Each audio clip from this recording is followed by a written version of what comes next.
Have you ever looked back on your life and wondered why some relationships feel heavier than they should? As I grew older, I faced a bittersweet truth. Not everyone deserves a place in your life. Like many, I used to believe that every relationship was precious, that forgiveness and tolerance were the keys to harmony. But over time, I realized that some people don't just fail to help you grow. They quietly drain your energy, your joy, and even your inner peace. I remember an elderly neighbor once telling me, "As we age, we become like a great tree.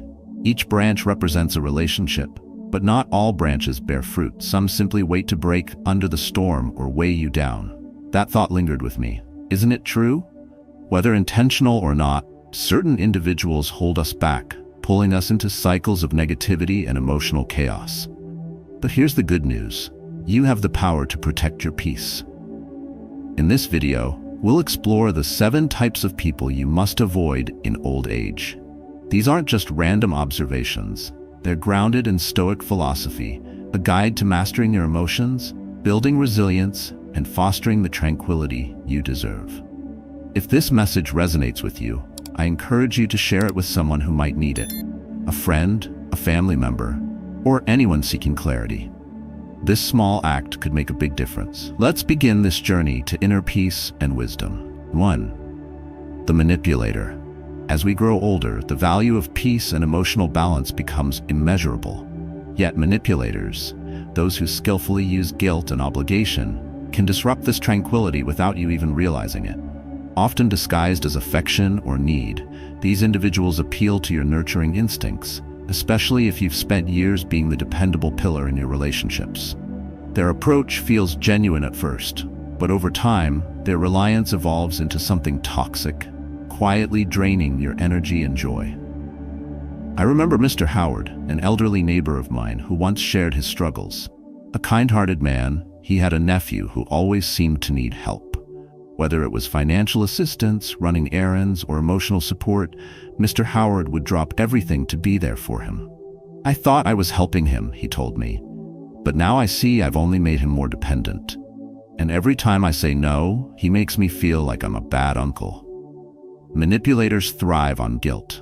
They know how to frame their needs as urgent or indispensable, leaving you feeling selfish if you refuse. At first, their requests seem minor, a favor here, an errand there. But gradually they become a pattern, and before you know it, you're caught in a cycle of obligation. Instead of enjoying your hard-earned peace, you find yourself weighed down by the emotional labor of a one-sided relationship. But Stoic philosophy offers a powerful lens through which to understand and address this dynamic. Marcus Aurelius wrote, "You have power over your mind, not outside events. Realize this, and you will find strength." This principle reminds us that we are responsible for safeguarding our emotional well-being. Manipulators count on hesitation and fear of confrontation, but boundaries are the antidote to their behavior. Recognizing a manipulator begins with observing patterns. Do they only contact you when they need something? Do you feel guilty or resentful after interactions with them? If so, it's time to set limits. Practice responding to their requests with calm firmness. "I'm sorry, but I can't help this time." No explanation is necessary. Your boundaries are valid simply because they protect your peace. Imagine your life as a garden. Each relationship is like a plant within it. A healthy plant contributes to the beauty of the garden, while an invasive one consumes its resources. Manipulators are like weeds. If left unchecked, they will overshadow the flourishing parts of your life. Mr. Howard eventually found the courage to step back. He stopped answering every call and began encouraging his nephew to take responsibility. It wasn't easy at first, but as time passed, he told me, "I feel lighter, freer. I finally have time for myself again." This is the transformative power of saying no, not out of anger, but out of love and respect for your own well-being. Your golden years are meant for joy, reflection, and meaningful connections, not for carrying burdens that don't belong to you. By recognizing manipulators and setting firm boundaries, you reclaim control over your life. Remember, saying no to manipulation is saying yes to your happiness, and that is a decision worth making every time. 2. The ungrateful. As we move through life, one of the purest joys is giving, whether it's our time, wisdom, or support. But there's a bitter truth about giving. Not everyone appreciates it. The ungrateful are those who take your kindness, your efforts, and your sacrifices for granted. They do not acknowledge the love behind your actions, nor do they reciprocate it. I am over 50 now, and I've always been the one to help those around me. Whether it was a neighbor needing advice or a family member in financial trouble, I was there. I recall my young cousin, who frequently borrowed money from me. I gave without hesitation, believing I was making his life a little easier. But after years of giving, I realized something painful. Not once did he ask about my life, my struggles, my dreams, or even my health. He didn't know me. I had become, in his eyes, just a source of support, not a person with a life of my own. This realization hit hard. Gratitude isn't about extravagant gestures, it's about acknowledgement. It's a simple thank you, a moment of sincere connection, or even a basic interest in who you are. When this is absent, the joy of giving turns into a burden. The Stoics too recognize this reality. Epictetus once said, "He is a wise man who does not grieve for the things which he has not, but rejoices for those which he has." In dealing with the ungrateful, this philosophy teaches us not to fixate on their lack of appreciation, but instead to value the act of giving itself. However, this does not mean tolerating disrespect or exploitation. So how do you handle the ungrateful? Begin by observing patterns. Do they only reach out when they need something? Is there a lack of acknowledgement for your efforts? If the answer is yes, it's time to set boundaries. Gradually scale back your sacrifices for them and redirect that energy toward people who value your presence. For example, instead of spending hours helping someone who never says thank you, invest that time in relationships where mutual care thrives. If they question your change in behavior, respond with calm honesty. I've decided to focus on things that bring me joy and fulfillment. Imagine your generosity as a precious flame. It warms the lives of those around you, but if left unchecked, it can be extinguished by those who fail to protect it. Protect your flame by giving it to those who nurture and respect its light. The hardest part about dealing with the ungrateful is letting go of expectations. It's natural to hope that your efforts will inspire appreciation. But when that hope turns into disappointment, it becomes clear that change is necessary. Surround yourself with people who celebrate you, not for what you give, but for who you are. I eventually had an honest conversation with my cousin. I told him how I felt and made it clear that my support had limits. It wasn't easy, but it was liberating. Today, I feel lighter, my relationships are richer, and I give only where I know it will be valued. Your golden years are a time to cherish joy, peace, and meaningful connections. Saying no to the ungrateful isn't harsh. It's a declaration of your self-worth. In prioritizing those who truly see and appreciate you, you reclaim your energy and create a life filled with mutual respect and harmony. 3. The conflict monger. What happens when you grow older and your family gatherings are no longer a source of joy, but instead a battleground of tension and unresolved issues? It is a painful reality for many. As you age, you yearn for peace, connection, and the simplicity of shared moments. Yet, there are those who thrive on chaos, the conflict mongers. They inject negativity into relationships, creating unnecessary drama that leaves everyone around them drained. Conflict mongers are often masters of subtlety. They may not openly pick fights, but they sow the seeds of discord through gossip, criticism, or passive-aggressive behavior. They pull others into their web, turning simple conversations into debates and disagreements into long-standing feuds. Their presence disrupts the harmony of family and social circles, and they seem to find satisfaction in the turmoil they create. The Stoics understood the destructive nature of such individuals. Epictetus advised, keep company only with people who uplift you, whose presence calls forth your best. This wisdom reminds us that our relationships shape the emotional environment in which we live. A life filled with unnecessary conflict is a life where peace cannot thrive. What makes conflict mongers particularly harmful is their ability to mask their intentions. They often appear as though they are just being honest or helping resolve issues. But their actions reveal a different truth. Their goal is not resolution. It is control, influence, or simple amusement at the expense of others' harmony.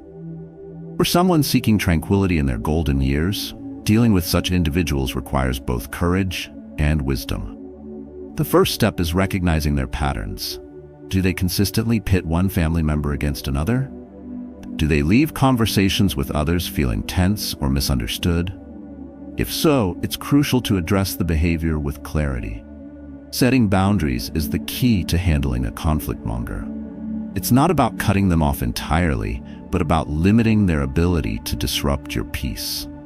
When they attempt to draw you into unnecessary disputes, calmly steer the conversation away. For example, if they begin to criticize someone absent, respond with neutrality. I'd rather focus on the good things about them. This approach disarms their negativity without escalating the situation. Stoic philosophy also encourages internal reflection. Marcus Aurelius wrote, "You always have the option of having no opinion. There is never any need to get worked up or to trouble your soul about things you can't control." This is a powerful reminder that you cannot change a conflict monger's behavior, but you can control your response to it. Refusing to engage in their games protects your emotional well-being and sets a standard for how others should treat you. As you navigate these relationships, focus on building an environment of mutual respect and understanding with those who truly value harmony. Spend your time with individuals who uplift you, not those who weigh you down. By prioritizing peace, you create space for joy, love, and meaningful connections to flourish. In the end, letting go of the conflict monger's influence is an act of self-preservation. It's a declaration that your golden years are too precious to be spent in the shadows of unnecessary drama. You deserve a life filled with serenity and genuine companionship. And by choosing peace over conflict, you reclaim the beauty of the years ahead. 4. The selfish individual. In the later years of life, we are gifted with the opportunity to reflect, connect, and cultivate relationships that truly matter. However, not all connections nourish the soul. Some people are so consumed by their own needs, desires, and achievements that they fail to see beyond themselves. These individuals, often described as self-centered or narcissistic, can overshadow your value, leaving you feeling invisible and unappreciated. Picture this. You sit down with a family member or friend to share a cherished memory. It's a story that has always brought a smile to your face, a moment of joy that you want to relive with someone you care about. But as you begin to speak, they interrupt, redirecting the conversation to their own experiences. You try again, hoping to share a meaningful moment, but once more, the focus shifts back to them. Over time, a pattern emerges. They dominate every interaction, turning what should be a mutual exchange into a one-person performance. The selfish individual thrives on attention and validation. They may not act maliciously. In fact, they might not even realize how their behavior affects others. Yet their presence becomes overwhelming, and their inability to genuinely listen leaves you feeling diminished. This dynamic can be especially painful in old age, a time when your stories, wisdom, and feelings deserve to be heard and respected. Stoic philosophy offers a powerful lens through which to understand and navigate these relationships. Marcus Aurelius once reflected, "Waste no more time arguing about what a good man should be.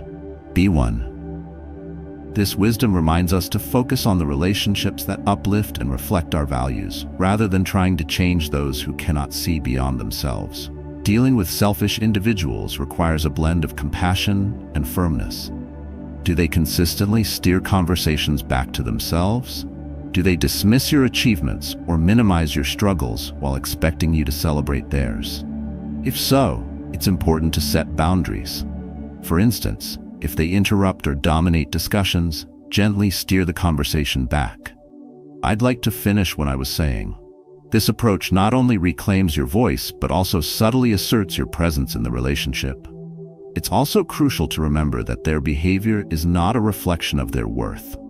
Narcissistic tendencies often stem from their inability to empathize, not from any shortcomings on your part. As Epictetus taught, it is not what happens to you, but how you react to it that matters. By choosing not to internalize their behavior, you protect your emotional well-being. Surround yourself with people who genuinely care, those who listen with intent, share with sincerity, and celebrate the richness of your life. These are the relationships that nurture the soul and make your golden years truly golden. Letting go of the need to please a selfish individual can be liberating. It allows you to focus on connections where mutual respect and care are at the heart of every interaction. Life is too precious, especially in this stage, to waste on one-sided relationships. By prioritizing those who uplift and value you, you reclaim your joy, your peace, and your sense of self. Remember, you matter. Your stories, experiences, and presence deserve to be honored, not overshadowed. Protecting your peace is an act of love for yourself and for the life you've worked so hard to build. 5. The pessimist life, especially in its later years, is meant to be filled with joy, reflection, and peace. Yet, some individuals bring a persistent cloud of negativity wherever they go. The pessimist, one who constantly complains and sees the worst in every situation, can pull you into a spiral of doubt and discouragement. At first, their complaints may seem harmless, even deserving of your sympathy. You listen, empathize, and offer advice, believing that your words might help lighten their burden. But as time passes, their grievances never end. Every conversation becomes an outlet for their dissatisfaction, and instead of solutions, they seek only an audience. Slowly, their negativity begins to seep into your own perspective, leaving you emotionally drained and weighed down. The Stoics had profound insights into the power of mindset. Epictetus taught, "It's not what happens to you, but how you react to it that matters." This philosophy reminds us that while we cannot control others' outlooks, we can choose whether or not to let their negativity affect us. The pessimist often struggles to see the good in life, but their inability to find positivity does not mean you must join them in their gloom. The first step in dealing with such individuals is to recognize the impact they have on you. Do you leave conversations feeling more burdened than before? Do their constant complaints make it harder for you to focus on your own happiness? If so, it's time to protect your emotional well-being. One way to handle a pessimist is to gently redirect their focus. When they begin to complain, offer a response that acknowledges their feelings but shifts the tone. I understand how that might be frustrating, but isn't it great that we have a positive aspect to highlight? This approach can subtly encourage them to view the situation differently without dismissing their concerns. Another strategy is to limit your exposure. While empathy is a strength, it should not come at the cost of your peace. If a pessimist consistently drains your energy, consider setting boundaries around how much time and attention you can give. Politely steer conversations away from their usual grievances or excuse yourself when their negativity becomes overwhelming. Marcus Aurelius wrote, "You have power over your mind. Realize this, and you will find strength." These words remind us that by focusing on what uplifts and empowers us, we can create a life filled with gratitude and joy. Surround yourself with people who share this mindset, individuals who celebrate the beauty of life, no matter how small the blessings. It is also helpful to reflect on the nature of your relationship with the pessimist. Are they willing to change, or do they seem intent on remaining in a cycle of despair? If the latter, it is not your responsibility to carry their burdens. Your energy is better spent on nurturing relationships that bring mutual support and positivity. Ultimately, life is too precious to be overshadowed by constant negativity. You deserve to wake up each day with a sense of hope and peace, surrounded by those who inspire and uplift you. Letting go of the influence of pessimists is not an act of abandonment. It is an act of self-love and preservation. By prioritizing your happiness, you honor the time and energy that make your life truly meaningful. 6. The critic. In the later chapters of life, one of the greatest freedoms is the ability to live authentically, embracing who you are and the journey you've walked. Yet, there are those who threaten this freedom. The critic. These individuals find fault in everything, often cloaking their judgments as constructive advice. But their words, whether intentional or not, can wound deeply, creating a sense of inadequacy that erodes your self-esteem and peace of mind. Critics can be found everywhere, from neighbors to family members. They might comment on your choices, question your achievements, or offer unsolicited opinions about how you live your life. What makes their words particularly harmful is that they often strike at the heart of your identity, your passions, your values, your way of being. The Stoics understood the power of words and the damage they can inflict. Epictetus once advised, if someone speaks badly of you, do not defend yourself against the accusations, but reply, you evidently do not know me, for if you did, you would have mentioned other faults of mine. This wisdom teaches us to remain unshaken by the judgments of others, recognizing that their criticisms often reflect more about their own insecurities than about us. Handling critics requires a delicate balance of grace and resilience. The first step is to filter their words. Not every opinion deserves your attention. Ask yourself, is this feedback constructive? Does it come from a place of care, or is it rooted in negativity? If the answer is no, let it go. As Marcus Aurelius wrote, you have power over your mind, not outside events. Realize this, and you will find strength. Critics often thrive on negativity, so redirecting conversations can neutralize their impact. For instance, if someone remarks on your choices, gently shift the focus. I appreciate your perspective, but I'm content with my decisions. This approach reaffirms your autonomy while subtly setting boundaries. It's also essential to surround yourself with individuals who uplift and celebrate you. Healthy relationships are built on mutual respect and understanding, not constant critique. Spend time with people who value your presence, share in your joys, and offer genuine support. These connections act as a counterbalance to the negativity of critics. At the same time, reflect on why certain criticisms affect you. Is there a kernel of truth that can help you grow, or are you internalizing unwarranted negativity? By understanding your emotional response, you can decide how much weight to give to their words. Life is too short, especially in its later stages, to dwell on the opinions of those who fail to see your worth. You've spent a lifetime building your experiences, achieving your goals, and becoming who you are today. No one's judgment can diminish that. Remember, the voice of the critic is just that, a voice. It doesn't define you or your journey. By choosing to focus on the positive, you reclaim your power. Let their words fade into the background, and instead celebrate the richness of your life, the wisdom you've gained, and the joy you've cultivated. In the end, letting go of the critic's influence is an act of liberation. It allows you to embrace your authenticity fully and live each day with confidence and peace. The opinions of others may echo, but they hold no power unless you grant it. Choose to honor yourself, for you have earned that right. 7. The dishonest trust is the foundation of every meaningful relationship. It binds us to others, allowing us to share, support, and grow together. Yet, when dishonesty enters the picture, that foundation begins to crack, leaving behind disappointment and doubt. The dishonest individual is one who manipulates the truth for their benefit, often masking their intentions behind convincing stories or plausible reasons. I recall my neighbor, someone I once deeply respected.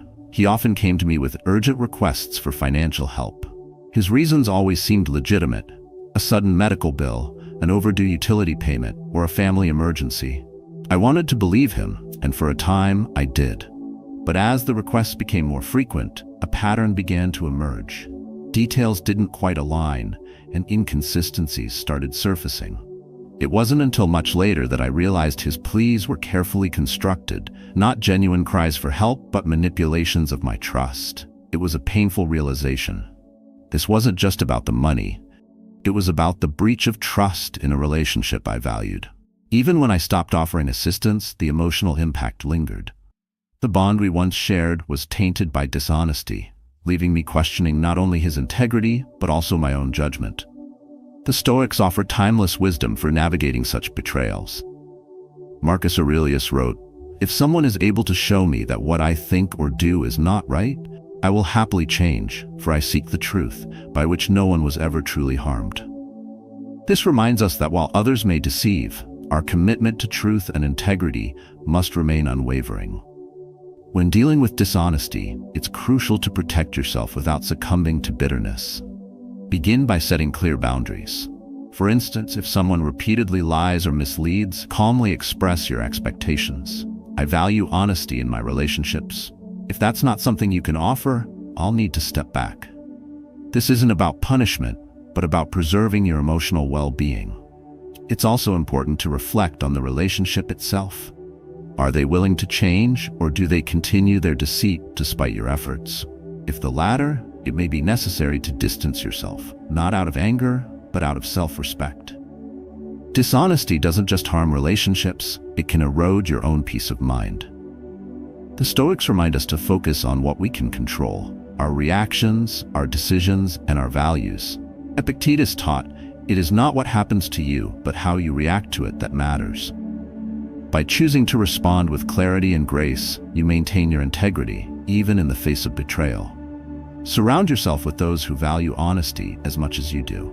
These relationships are rare and precious, providing the mutual respect and trust that allow both parties to flourish.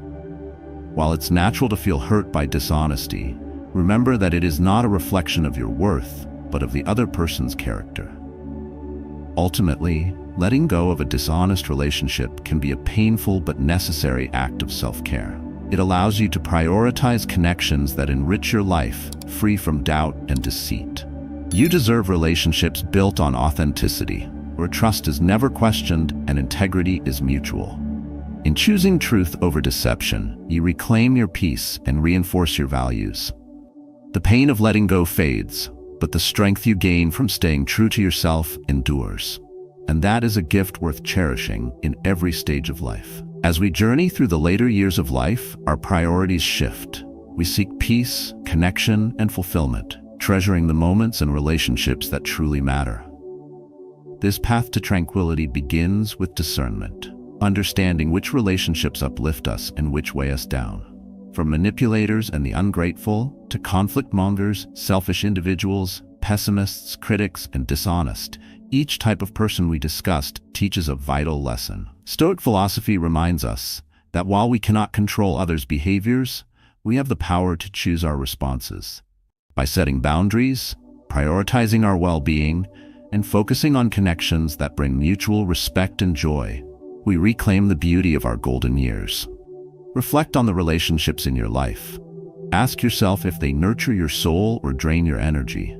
Remember, saying no to toxicity is saying yes to your happiness and peace. These small but intentional actions lead to a life that is rich in meaning and free of unnecessary burdens. Let this wisdom guide you. Cherish those who see your worth and support your journey. In doing so, you honor not just the years you've lived, but the time still ahead.